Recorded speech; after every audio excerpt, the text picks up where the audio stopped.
On day 2, Roy and Janie hopped in a van and headed off for the Grand Palace. Now this is also something that we did with Yvette, so you can check her video out, should be linked above, for what she saw and thought during that time. In this video, much like the last one, I'm going to refrain from talking unless I've got something important to say about the pictures and or the videos. I just suffice it to say the Grand Palace is where the royal family in Thailand resides. And it's open to the public, and in the evenings or afternoons and evenings, it gets really crowded. Now, Thailand is always hot, so it is something you want to keep in mind. Going in the morning is probably a better idea, and that's what Janie and Roy did. Also, to be allowed entrance into the Grand Palace, you must be dressed respectfully. Now, what this means is pants that cover your knees and shirts that cover your shoulders. And they prefer polo-style shirts. I just think business casual, and you'll be fine. They did allow open-toe shoes, so that was not an issue with them. But as you can see by the picture, it's worth dressing up a little bit just to see all the sights and sounds even of the Grand Palace in Bangkok.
After spending the morning at the Grand Palace, Roy and Janie swung by the jewelry mart to pick up a ring that Roy fell in love with. You can see it here. Then they swung by the hotel to pick me up so we could go to lunch at the Hard Rock Cafe, Bangkok.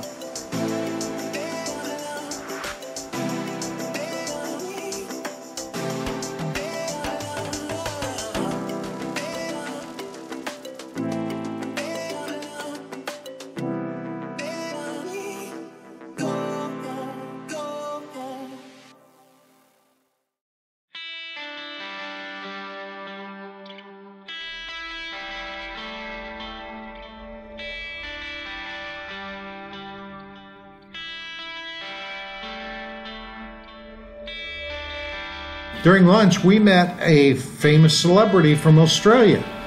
Wayne is the drummer for the Rockets, and he was with his wife, Eleanor. We had a fine conversation before we headed off for our final stop of the evening, and that was the Mahanakhon Skywalk.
The Mahanakhon Skywalk is in the King Power Mahanakhon building. This is the tallest building in Bangkok and offers a great 360 view of the skyline.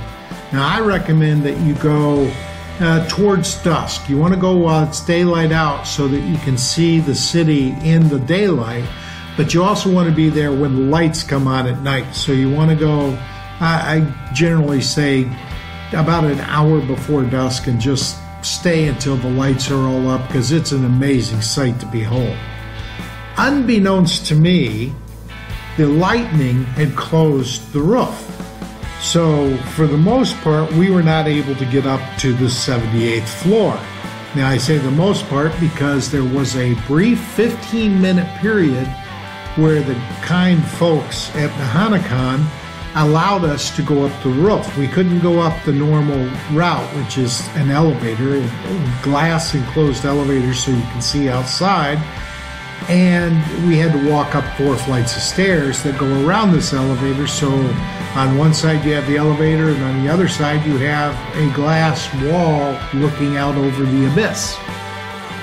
This is when I found out that Roy is terrified of heights, and so I felt really bad, but I was very proud of him. The guy was a trooper. He went up, he was afraid, and I don't blame him. I was exhausted because 4 flights is hard on my knee, but he overcame his fear. I overcame my exhaustion. We got to the roof for 15 minutes. We were able to see the sights as the lights were coming up, and it's a tremendous sight. And again, if you look at Yvette's video, you'll see this. But suffice it to say, there's a lot to see and do in Bangkok, and one of the can't-miss sights is the Mahanakhon Skywalk. Hi, it's me, your host, Greg Kellogg, and I understand that we can't get to everything that you would like us to cover. However, if you leave a comment, we'll be sure to try to at least answer it in the comments. Also, if you would like and share this video and subscribe to the channel, we would really appreciate it.